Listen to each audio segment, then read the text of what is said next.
بسم الله اللهم صل وسلم وبارك عليك يا حبيبي يا رسول الله. ازيكم يا حبايبي عاملين ايه؟ النهارده انا عامله ايه بقى؟ انا عامله صينيه مكرونه بشاميل، بس اول مره اعملها. والله العظيم بجد طلعت تحفه وجميله جدا جدا. اول مره اعملها مش بطريقه البشاميل اللي بنعمله كل مره. انا بسلق المكرونه ومعايا كيلو بانيه. يعني انا مش هاخد منه غير اللي انا هعمل بيه صينيه البشاميل. هي ودي توابل على خلطت على بعضها عشان نعمل بيها بقى كل الصينية. طبعا بهارات، فلفل اسود، ملح. اللهم صل وسلم وبارك عليك يا حبيبي يا رسول الله. وبشرة جوز الطيب كده بسيطة. وهنتبل ايه الحتة البانيه دي، هنتبلها من هنا ومن هنا كده. هي الصينية اصلا بتتعمل بفرخة مخلية، فطبعا احنا عشان ما نتجلش على نفسنا في الظروف اللي احنا فيها فانا هعملها ببانيه. كمان كنت عايزة احط بانيه تاني، بس هو بقى مامالك كانت واقفة جنبي قالت لي كفاية يا ماما وخلاص، والحمد لله والشكر لله. وانا بسلق المكرونة اهو، معايا كيلو مكرونة اللي هو الكيسين ده. كيلو مكرونة معايا بسلقه اهو، والبوتاجاز شغال كله معاك، وانا بحب اعمل كده كل حاجة مع بعض. ومعايا مكعب زبدة وحبة زيت، ومعاكم خطوة بخطوة. والله العظيم لو عملت الصينية دي هت يعني اختلاف خالص عن المكرونة البشاميل اللي بنعملها. هنسوي البانيه كده بالتوابل اللي حطيناها عليه. لا اله الا الله، اللهم صل وسلم وبارك عليك يا حبيبي يا رسول الله. صلوا على سيدنا محمد اشرف خلق الله. حطوا لايك، انا القناه ساكته عندي خالص والله العظيم، ولا في مشاهدات، وانا عماله انا بجتهد عشان اعمل حاجه حلوه يا جماعه، بس مش عارفه في ايه. ودي برضو مكعبين زبده حلوين كده هنعمل بيهم البشاميل بعد ما سلقنا المكرونه وحشناها. والطبق اللي انا حطاه الستانلس ده حطاه كده عشان احط فيه المعلقه والمضرب، عشان البوتاجاز بتاعك ما يتلوث كده ولا يتوسخ. تحطي طبق تحطي فيه حاجتك اللي بتقلبي بيها، كبشه، معلقه. حبايب قلبي كلكم البنات الصغيرين يتعلموا، واللي ما يعرفش حاجه كده يعمل ويتعلم. والله العظيم بجد بكلمكم بجد، احنا كبار كده في السن ولحد النهارده بنتعلم، وهنفضل نتعلم لحد اخر يوم. بس يا مالك، بس بناديك يا مالك.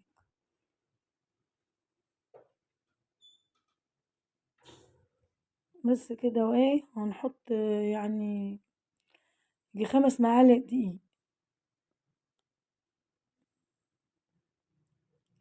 وهتشوحيه كده طبعا في الزبدة. وده البانيه بيستوي اهو، هحطله فص توم. تخافيش ولا تقولي المكرونة البشاميل ازاي تحط لها، ده لسه بس شوفي معاكي خطوة بخطوة. اتفرجوا على الفيديو. ربنا يهديك يا مالك. ومعايا كيلو لبن اللي هو الحليب يا جماعة، عشان اخواتنا العرب حبايب قلبي بيقولوا عليه حليب. معايا كيلو حليب، احنا في مصر بنقول عليه لبن. لا اله الا الله ولا حول ولا قوه الا بالله العلي العظيم. حطوا لي لايك، اتفرجوا لي على حتى نص الفيديو بالله عليكم. بالله عليكم، ما عنديش مشاهدات خالص. كده هطلع الفراخ.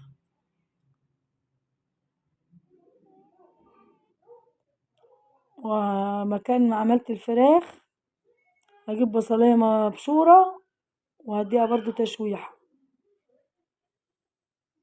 ودي شوربه، دي شوربه كانت عندي في الفريزر طلعتها. كان عندك شوربه لحمه، شوربه فراخ، اللي عندك اعملي بيه.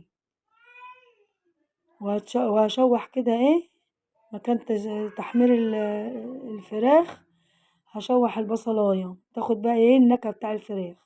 والبشاميل اللي بيتقل اهو ما شاء الله، كله شغال. في ناس بتستغرب ان انا بشغل، كله بشغل انا كده. اخلص الاكل في نص ساعه. بسم الله ما شاء الله ولا حول ولا قوه الا بالله العلي العظيم. ودي جبنه اللي هي بتمط، اسمها ايه الجبنه اللي بتمط؟ مرزاديلا. مش عارفه اسمها ايه والله العظيم بجد ما بعرفش اقولها. المهم ان هي الجبنه اللي بتمط. حطيت حته كده في البشاميل. تمام كده البشاميل بتاعي خلص، طفيت عليه. ودي بقى ايه، ودي البصله بتاعتي اللي مكان الفراخ.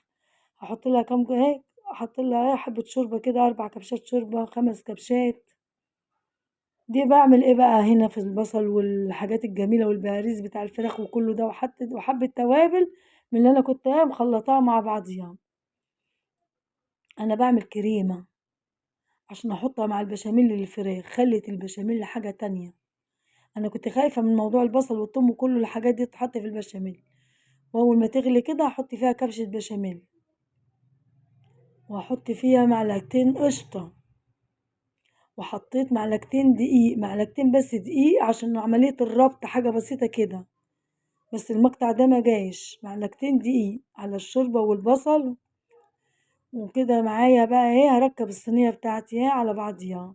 بصوا بحط كريمة واحط قشطة، بحط الكريمة اللي انا عملتها من الشوربة والبصل، وبحط احط كبشة من هنا وكبشة من هنا. والله العظيم بجد كانت تحفة، والله ما يعني لو والله لو طلعت وحشة لو اقول لكم بلاش، او ما كنتش نزلتها اصلا.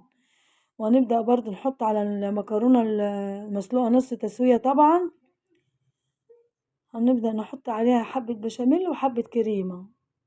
كانت بتبظ وتلظ كده وكانت جميلة جدا. بصوا ما شاء الله، ملانة بقى كريمة وبشاميل وحجيجي يعني كده. حبة الكريمة اللي انا عملتهم كده بالشوربة خلوا البشاميل يروح في حتة تانية. عايزة تعملي فرخة مخلية اعملي، انا عملت على قدي حلوة قوي كده، نحمد ربنا ونشكره على كل حاجة. عايزة تجيبي نص كيلو بانيه وتعملي الصينية دي وتكتفي بيها بتكفي البيت كله، حلوة قوي. لا إله إلا الله ولا حول ولا قوة إلا بالله العلي العظيم.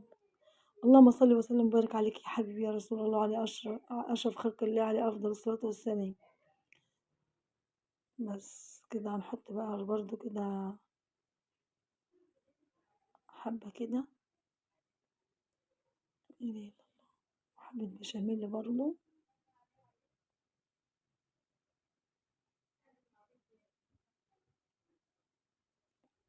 وهنحط البانيه من فوق.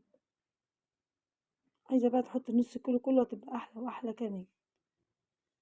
أنا حطيت 4 قطع بس على قد الصينية بتاعتي، زودي براحتك، هي كانت كلها فراخ ما شاء الله. وهتجيبي بقى الكريمة بتاعتك وتكبي بقى الكريمة كده وتغرقي بقى وكلي بقى. وتحطي بقى كريمة وتحطي بشاميل، وتحطي كريمة وتحطي بشاميل، بسم الله ما شاء الله ولا حول ولا قوة إلا بالله العلي العظيم. بس كان بقى جوز بنتي جاي من الشغل وابني وعايزين يتغدوا، كان اليوم ده عندي وعايزين يتغدوا. كان جاي بقى يا عمر عشان هو بيصحى من 6 الصبح، فاضطريت ان انا اطلعها من الفرن مباشرة واحط له. المفروض ان انا استنى لما تهدى، انتوا عارفين كده كويس. وحطيت بقى البشاميل بتاعي كده ما شاء الله. طبعا ما نسيبش حبة بشاميل ولا نسيب حاجة ابدا، الدنيا غلا والحاجة بتتكلف، وما شاء الله بقى ألف هنا وشفا يا رب للي أكل.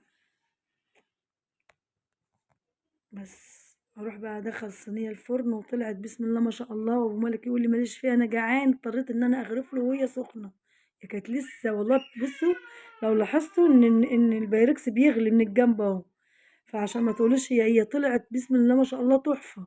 فأنا اضطريت إن أنا أحط له ياكل عشان حرام، عشان هو جعان. فكانت السخنة لسه بقى معايا، المفروض إن هي تهدى شوية. بصوا، فانا استنيت برضو لما تهدى وحطينا احنا اكلنا. فانا بوريكم يعني، عشان هي طبعا ما شاء الله ملانه بشاميل وصوص وكده فايه. حتى عجبته ام قوي يعني، قولوا البشاميل دي مختلفه جدا. فجربوا واعملوا ان شاء الله يا رب كده يجعل الخير في بيوتكم. بصوا بصوا بصوا طالعه ما شاء الله مش طبعا لسه ما هديتش. حتى انا برضو بس زعلانه معاهم واقول لهم استنوا شويه، يعني استنوا شويه، بس هو يعني جعان. طلع بقى بسم الله ما شاء الله، فانا حطيت له بقى اكل.